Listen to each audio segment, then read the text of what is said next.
Ndagushimiye ukurikiye ku Mugereka TV. Imana iguhe umugisha, uri umuntu wa danje. Uno munsi tugiye kuvuga ku basore babiri b'Abanyarwanda bakora urwenya. Abo ni abandi babita Buri Kantu na Buri Nguni. Nk'uko mubizi, Buri Kantu ni uriya ubyibushye, Buri Nguni ni uriya unanutse. Nimba mwishimiye ko tubavugaho, Imana ibahe umugisha. Aba basore batangiye bakina komedi mu buryo bwa komedi busanzwe, bitwa Jomo Comedian. Jomo Comedy.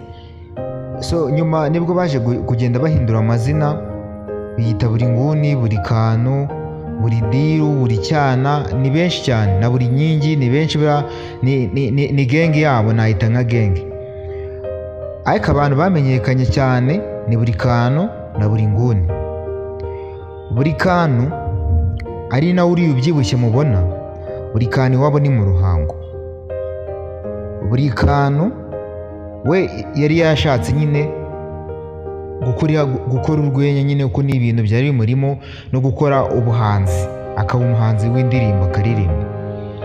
Gusa babona ibyo bintu batabikora nta sapoti bafite cyangwa nta zina barubaka mu Rwanda. Baravuga ati se ni gute twabigenza? Bagendaga bahamagara abanyamakuru. Aba basore bo bivugira ko abanyamakuru bamwe na bamwe bagiye babiryaho. Abanyamakuru twavugamo nka Kasuku banamushinga ko yanabarira amafaranga. Bavuga Yago, bavuga Irene, bavuga Sabe, ndetse n'abandi benshi.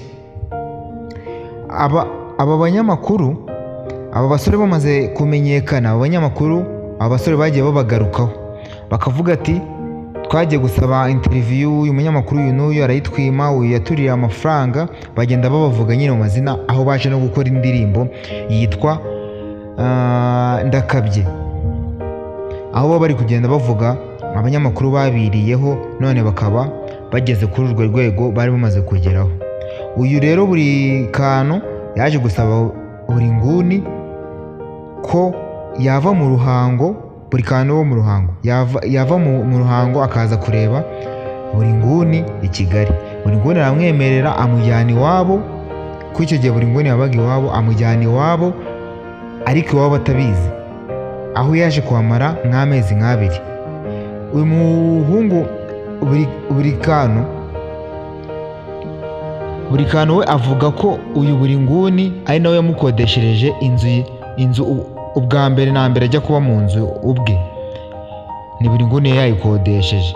Buri Kantu abayeho ashimira Buri Nguni ko ari umuntu wagiye umufasha, n'ubu ngubu aracyamufasha, kandi ubona ko babayeho neza. Kuko iyo unarebye mu matsinda yo mu Rwanda, yaba mu bahanzi yaba mu makomediye, iyo bamaze kugafata bagenda batandukana. Ariko bano basore ubona ko nta gahunda yo gutandukana bafite, kandi ubona ko banakorana neza, banumvikana. Nicyo kintu cya mbere cyiza cyabo. Ni abasore bagira brage nyinshi, ni abasore bisanzura cyane, ni abasore batebya cyane, ni n'abasore bashobora kubera rero modo bakanagushimisha. Sinzi ikintu waba unabangira ugiye no kubanga. Ni abasore batajya bapfa gukora ibyaha, cyangwa ngo usange ngo bagarutsweho n'abayobozi b'inzego z'umutekano hano mu Rwanda. No, nicyo kintu wenda twabashimira. Ikindi, banakora ibikorwa byiza. Aba basore kabisa ndabemera. Wakoze kudukurikira. Icyo ngusaba ni gukora subscribe, ugakora share, ibindi bikazaba bigenda biza nyuma. Murakoze.